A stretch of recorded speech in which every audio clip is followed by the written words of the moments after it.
Hello guys, welcome to this third part of the video series on time series analysis with skTime library.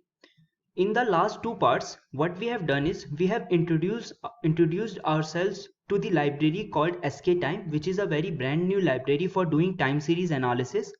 And in the previous video, in the second video, I uh, introduced you all to the concept of forecasting in time series. Now, forecasting in its very simple sense is just trying to predict the next value in the sequence of values that we have right now. So, uh, in the in the time series, unlike machine learning, we don't have any concept of features and target variable. So we have, if I talk about just univariate time series for the time being, we have only one variable, and that variable's value are realized for some index of time. Okay, and what we are interested in is we are interested in forecasting what will be the next value, and we can even forecast multiple values in the future. For that, we need to define, as I have mentioned in the previous lecture, we need to define what is known as forecasting horizon. Means how many future timestamps would I like to forecast. Okay, in the previous lecture what we did was we first of all created a split. Now notice, if you remember from the previous lecture, I taught you that using the traditional train test split, we cannot split our training data set. Obviously, there are some adjustments that we can make in that split to make it work with time series, but still that is a lot of work. So we have a temporal train test split from forecasting submodule of skTime, and it makes it really easy to split our training and testing data sets. And so let me first of all come back to the discussion of this particular video. So previous two videos we actually introduced ourselves to the time series concepts using skTime, and also we introduced ourselves to the concepts of naive forecaster. Okay, let me say two lines about naive forecaster. Now naive forecaster is a very simple set of forecasters where we are simply using the previous set of realizations of time series. We are not adjusting those values according to some pre-specified rule. Usually, if you guys are familiar with time series, then there are models like auto-regressive and moving average models for forecasting. What those models do is they take previous realization of time series, and here realization means just time series values. In our case it was number of flights. So we take those previous realization and we adjust them in some way using what is known as coefficients of these models. Like in the AR model, AR stands for auto regressive model, and don't worry about all these models, we are going to be talking about all of them in this series. This series is going to be pretty long. Okay, so in the AR model we have a concept of beta, and that beta is a coefficient of the model. What we do is we take the previous set of values, but we take the linear combination of those previous set of values, which are first of all multiplied by a coefficient called beta. And this beta, as we go very far in the time, keeps decreasing because the far out values have low importance. Okay, if you understand this, then that's okay. If you don't understand this, then even then it is fine. We are going to be talking about that. Okay, so in this video what I want to do is I want to first of all try out different type of strategies in our naive forecaster, which we used in the previous lecture. And after that, I would like to talk about some of the terminologies in time series.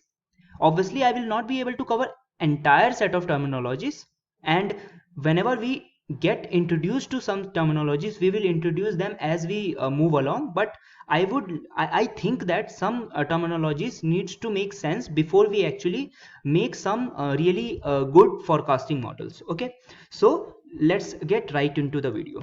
So first of all, what I'm going to do is I'm in this folder time series analysis. We already have two video notebooks. What I'm going to do is I'm going to first of all open Jupyter notebook in this folder only, and in the Jupyter notebook I'm going to create a copy of video two notebook, because most of the work will be same which we did in the last lecture. So I will open the video two notebook, and I will make a copy of this notebook, and I'll get rid of this notebook now. Okay, and I can rename it video 3. Okay, and this in this notebook we are going to talk about some theory plus knife forecaster strategy. Okay, all right, I think I misspelled the forecaster. Yes, so what I'm going to do is I'm going to implement the forecaster. So first of all, let me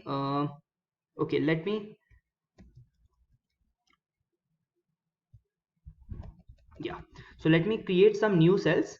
Okay, so first of all we are going to import skTime, and we are going to import data set from skTime, and we are going to initialize this airline variable by calling load airline function, which just loads the data set from the dataset submodule of the skTime, and we can print the airline variable.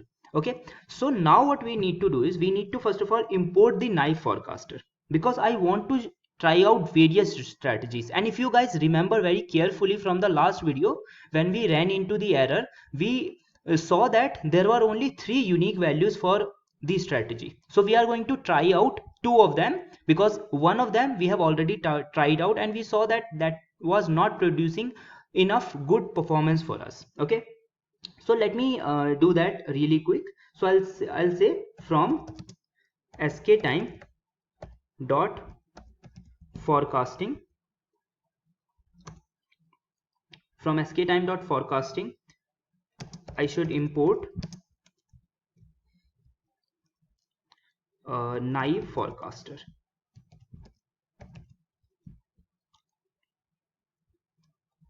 Was it naive forecaster? I don't remember. So from skTime dot forecasting. Okay, I think we have created that cell here somewhere here. Yes, I think I did import this. Yeah, so from naive, yes. So let me also copy these two cells. Okay, so now I can import these two. One is temporal train test split, which I just talked about. Temporal train test split takes into account the fact that the data set that we are splitting is a time series data, and we cannot just randomly take any data point in our train and any data point in test. Only the latest values should be incorporated in test set. Okay, so let me hit enter, and next step is to actually make those variables for y train and y test. And what I'm going to do is I'm going to call temporal train test split, and I'm gonna use the airline variable here, and I need to specify the test size. And what will be the test size? Now test size here will be a number, and obviously you can use I think percentages also, but I have not used percentages as of now. Let me, okay, first of all let me do it by the method that I know will work, and the method that I know will work is actually the number of timestamps that you would like to keep as a test. Okay, so I have used 36 as the timestamp. Now I'm very curious to use the percentages. Let me use the percentage only. Yes, percentage is also working. So let me look at y test. How many values are we getting y test? So let me confirm whether it is 30% of the total length. So I'll say length of y test, oh sorry, airline is equal to the length of y test, but length of airline should be multiplied by 30. Let me see. It is false. Then how it is making this split? Let me calculate this value. Okay, sorry. So, okay, I think it is getting in the decimal, so it's probably it is probably making some rounding off thing. So let me see the value of length of y test. Yes, it is actually rounding up the value of whatever value we are getting as a percentage. So but we would not like to use this particular kind of structure here, because we want to actually set aside some discrete, and that we know, right? 36 is something we can say that it's 12 months 3 times, means it's 3 years. Okay, so 3 years of data we would like to predict in future, and that is why we have hold out some data set to actually measure the performance. Okay, let me hit enter. So now we are having y train and y test, and now what I can do is I can initialize my forecaster just like we did in the last class, naive forecaster. Now there is a parameter called strategy. Now strategy has two values. Let me first of all enter just empty, so it is going to give me an error, and it is saying that we can enter three different types of strategy. We have already used last, and if you guys remember, last did not produce enough expected results, or rather I should say sufficient and the results that we might expect from a good forecaster. So we will probably avoid using last because it's too naive. So in naive it's most naive. Now let's use the mean. Let's see if it is able to get the kind of performance that we are hoping. So I'll say ypred, I'll say forecaster dot, sorry, first of all let me fit this forecaster. So I'll say forecaster dot fit. Now unlike sklearn's model training, we don't have any concept of, let's say, features, passing features and targets. We are just having this one univariate time series, and we are passing that and we are fitting that. Okay, we have fitted that, and now we can predict. Okay, forecaster dot predict, and I can pass, what do I have to pass? I have to pass the forecasting horizon. And what is the horizon that I want to predict? Obviously the test size I want to predict in you need to understand that each value in the airline data is actually corresponding to 1 month. Okay, and I have already stored around 36 months of data as a test data. So I would like to predict. So this data, this forecaster has been trained on first, how many, let me see, length of y train. So this forecaster has been trained on first 108 months of data, and using this training, using this model, I want to predict its performance in future 36 months. So for that I would like to make a forecasting horizon, and once I get the prediction I can compare its performance using this y test which we have stored, which we have separated out from our training. Okay, so our forecaster does not know about this y test, and that's the idea behind all the techniques that we apply in statistical and machine learning predictions. Okay, so what I'm going to do is I'm going to make forecasting horizon. Obviously it's a convention in skTime library to use fh for forecasting horizon, but you are free to name it as you like. So now what I need to do is I need to make a variable for range, and I will make it from 1 to 37 because the last index is excluded, and I can convert it in list, and this is our forecasting horizon. And in the predict I can specify the forecasting horizon. Now in some way you can think of forecasting horizon as your I think I don't know, I should say it like this or not, but I think forecasting horizon is something like time. You are is basically inputting time. So essentially if you look at the graphs, then on the x-axis what you are inputting is actually time, and on the y-axis you are inputting the actual values. So you can think it like this. In machine learning we have a value called x, we have a value called y. So you can say x is your features, but I think I do not I should not say it, but still those of you who are finding it difficult, the notations difficult, you can think of y as your value that you want to predict.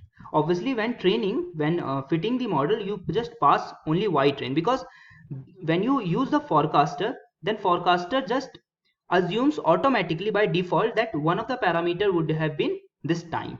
Okay, so this time we are not explicitly passing, but while forecasting we need to specify this fh, which means in future for how many time periods would you like to forecast. So I'll store this in ypred, and let me now use one of the most coolest function, that skTime, because I really like this particular function, because it makes it really easy to, first of all I need to import this function. I did not import it, so we do not need to do anything, any hard work that we used to do earlier to create such a kind of plot using the default matplotlib. So I'll say from skTime dot utils dot plotting dot forecasting import plot.ys, and this is one of the coolest function.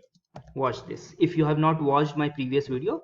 Now using plot.ys I can plot as many time series as possible. Now what this allow me to do is, it allow me to print and plot ytrain, ytest and ypred with a single command. So I'll say ytrain, ytest and ypred, and I can specify the labels associated with each of these three plots. And notice there that you need to specify the labels in the exact order that you passed these time series in. So I'll say train first, I'll say test, and the next will be prediction. So if I hit enter, so it is going to generate the plot for me. Did I not import matplotlib? From matplotlib dot pyplot import plt, oh sorry, import matplotlib dot pyplot as plt. Okay, yeah, so notice here this is the prediction that we are getting, and I think it's worse than what we used last time, and last time we used the last strategy. Now let's use very quickly the next strategy, which is seasonal mean, I guess. So let me do everything in one cell only so that you get to see the results. So I'll use the forecasting horizon to predict, and from here y prediction, and I'm going to use this. Okay, but I need to change it to seasonal, I don't know, seasonal last. It was seasonal last, yes, it was seasonal last. Okay, so I misspelled this particular name. Okay, yeah, now when I will fit this particular forecaster, it is going to throw error, because when I'm using seasonal last I need to specify how many seasons would I like to consider. So here you need to specify the sp variable also. So in my case I'll specify the sp variable of 10, and when I saw the example they showed the sp with 12. I think 10 was giving me good performance, so let me hit enter. So notice here it is giving me this performance. Let me use 12 here.